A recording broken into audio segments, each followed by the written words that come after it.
So let's talk about editing. Not in the let me explain what copy editor does way. Not in the here's why this book needed more than one pass Goodreads comment way. I want to talk about editing because in the last few weeks I've been doing some very un-YouTube thing of me.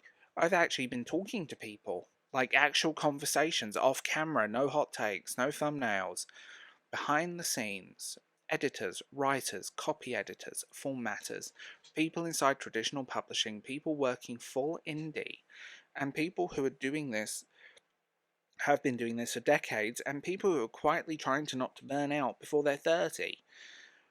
And two things came up over and over again. Different people, different corners of the industry, same problems.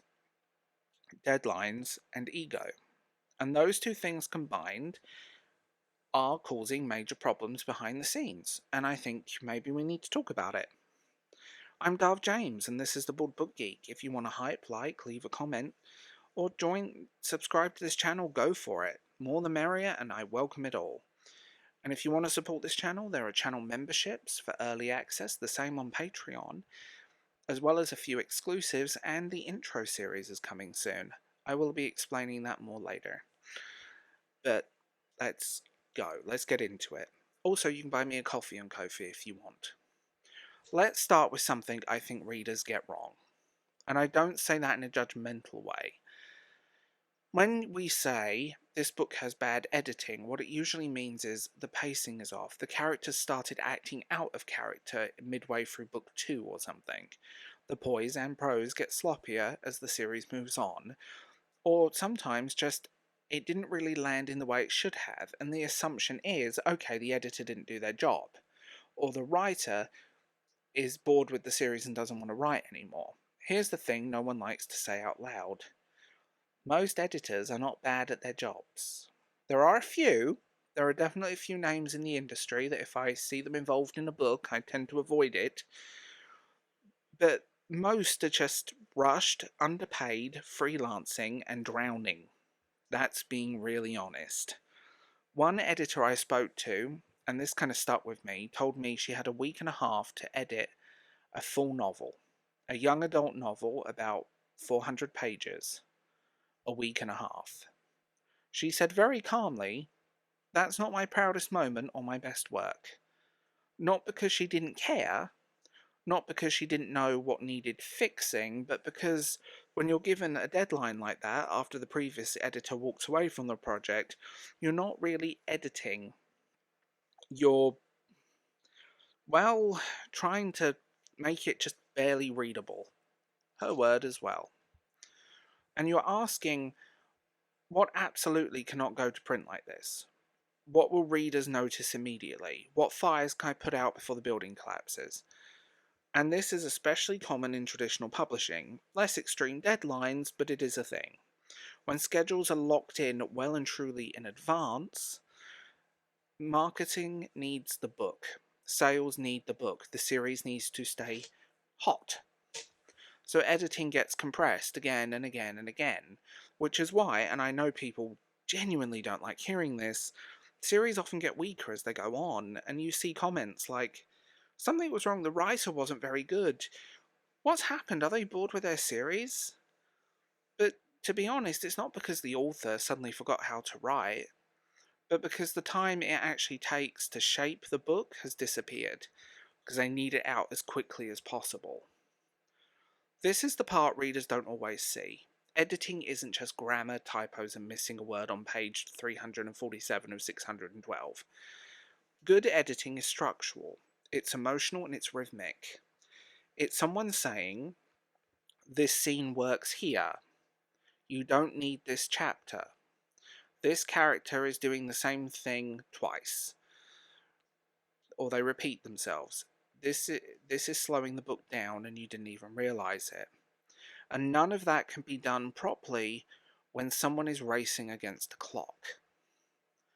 And because this isn't just a big publisher's bad video, I'm also been talking to editors who work primarily with within indie publishing.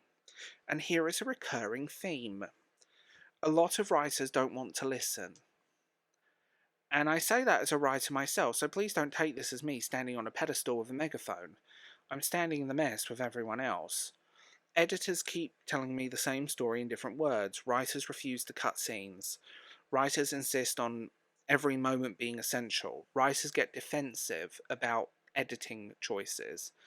And the editor is sitting there thinking, I'm not trying to erase your voice, I'm trying to make the book readable.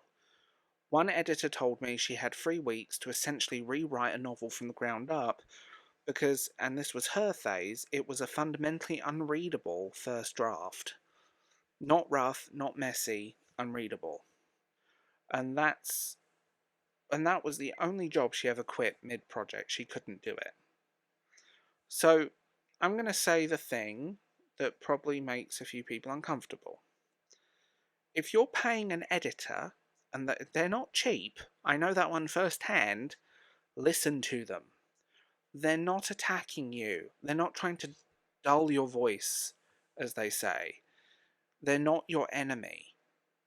They are the last line of defense between your book and the reader. And yes, sometimes editors are wrong. That happens. That's human. But if multiple editors are pointing out the same problem, that's not sabotage, that's a signal. Here's why the circle doesn't stop. Publishers big and small want speed. They want to capitalize on momentum. They want a series to stay visible. They want the next book now. Editors are mostly freelancing now, which means no job security, no leverage, no real power to push back on deadlines, and writers who are caught in the middle and pressured to produce faster while they're being told their work needs to be even better. Everyone is sprinting and no one is breathing.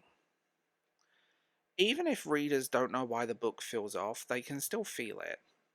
They'll say things like, I love the first book, but it fell off later. Sometimes something changed and I can't put my finger on it. It felt rushed. That's not an imaginary problem, that's the cost of speed. I don't think editing is a dead art form, and I don't think publishing is collapsing tomorrow, but I do think we need to be more honest about what's actually happening behind the scenes, because blaming editors for bad books is lazy, and sometimes blaming the writer for the bad book is also lazy, and pretending deadlines don't matter is extremely dishonest. Good books take time, good editing takes trust, and neither of those things thrive under panic. If you're a reader, be a little gentler when you say this needs better editing. If you're a writer, protect the edit, fight for it, listen. And if you're an editor watching this, I know some of you are. You're really not invisible, even if it feels like it. You do. Some of the ones I spoke to, you guys do an amazing job, and I've seen firsthand in the receipts and the issues that you face from certain people and publishing companies, and it seems very slimy in places. Anyway, that's the deep dive. That's the uncomfortable conversation. I'll let you argue in the comments now.